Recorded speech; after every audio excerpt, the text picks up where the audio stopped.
The Lord said to Moses, "Tell Aaron and his sons to treat with respect the sacred offerings the Israelites consecrate to me, so they will not profane my holy name. I am the Lord.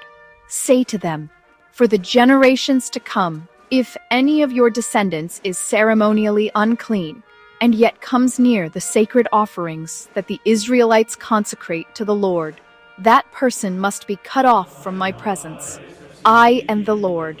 If a descendant of Aaron has a defiling skin disease or a bodily discharge, he may not eat the sacred offerings until he is cleansed. He will also be unclean if he touches something defiled by a corpse or by anyone who has an emission of semen, or if he touches any crawling thing that makes him unclean, or any person who makes him unclean, whatever the uncleanness may be. The one who touches any such thing will be unclean till evening. He must not eat any of the sacred offerings unless he has bathed himself with water. When the sun goes down, he will be clean. And after that he may eat the sacred offerings, for they are his food. He must not eat anything found dead or torn by wild animals, and so become unclean through it.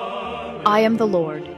The priests are to perform my service in such a way that they do not become guilty and die for treating it with contempt.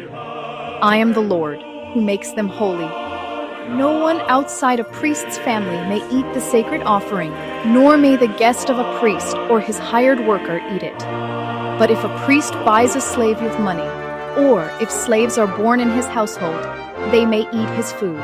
If a priest's daughter marries anyone other than a priest, she may not eat any of the sacred contributions.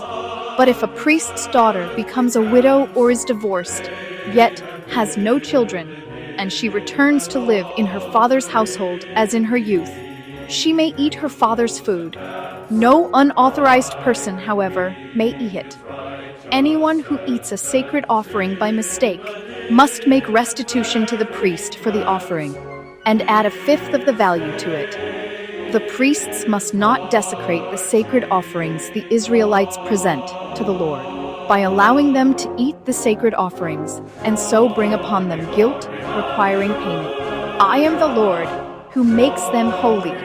The Lord said to Moses, "Speak to Aaron and his sons and to all the Israelites and say to them, if any of you, whether an Israelite or a foreigner residing in Israel, presents a gift for a burnt offering to the Lord, either to fulfill a vow or as a free will offering, you must present a male without defect from the cattle, sheep, or goats, in order that it may be accepted on your behalf.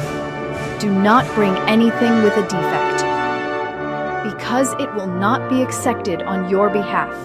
When anyone brings from the herd or flock a fellowship offering to the Lord to fulfill a special vow or as a free will offering, it must be without defect or blemish to be acceptable. Do not offer to the Lord the blind, the injured, or the maimed, or anything with warts or festering or running sores. Do not place any of these on the altar as a food offering presented to the Lord. You may, however, present as a free will offering an ox or a sheep that is deformed or stunted, but it will not be accepted in fulfillment of a vow.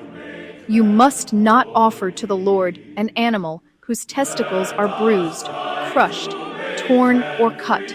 You must not do this in your own land, and you must not accept such animals from the hand of a foreigner and offer them as the food of your God.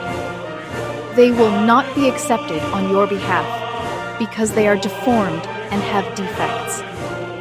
The Lord said to Moses, when a calf, a lamb, or a goat is born, it is to remain with its mother for 7 days. From the 8th day on, it will be acceptable as a food offering presented to the Lord. Do not slaughter a cow or a sheep and its young on the same day. When you sacrifice a thank offering to the Lord, sacrifice it in such a way that it will be accepted on your behalf. It must be eaten that same day. Leave none of it till morning. I am the Lord. Keep my commands and follow them. I am the Lord Do not profane my holy name, for I must be acknowledged as holy by the Israelites. I am the Lord, who made you holy and who brought you out of Egypt to be your God. I am the Lord.